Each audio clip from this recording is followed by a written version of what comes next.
ہم کریں گے ہر مظلوم کی حمایت۔ السلام علیکم ناظرین، میں ہوں حورین فاطمہ اور آپ دیکھ رہے ہیں حمایتی نیوز HD چینل۔ نظر ڈالتے ہیں آج کی اہم خبر پر۔ امریکہ نے بنگلہ دیش کے خلاف T20 سیریز 1-2 سے جیت لی۔ بنگلہ دیش نے امریکہ کو 3 میچز پر مشتمل T20 سیریز کے آخری میں 10 وکٹوں سے شکست دے دی، جبکہ امریکہ نے سیریز 1-2 سے اپنے نام کر لی۔ امریکی ریاست ٹیکساس کے پریری ویو میدان پر کھیلے گئے سیریز کے آخری T20 میں بنگلہ دیش نے میزبان امریکہ کو 10 وکٹوں سے شکست دے دی۔ امریکہ نے پہلے بیٹنگ کرتے ہوئے 9 وکٹ پر 104 رنز بنائے، جبکہ بنگلہ دیش نے ہدف 12ویں اوور میں بغیر کسی نقصان کے حاصل کر لیا۔ امریکہ نے بنگلہ دیش کو دوسرے T20 میں بھی ہرا دیا، سیریز میں ناقابل شکست برتری حاصل۔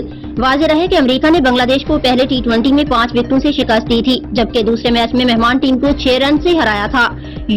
یوں امریکہ نے 3 T20 میچوں کی سیریز 2-1 سے جیت لی۔ مزید خبروں اور اپ ڈیٹ سے باخبر رہنے کے لیے دیکھتے رہیں حمایتی نیوز HD چینل۔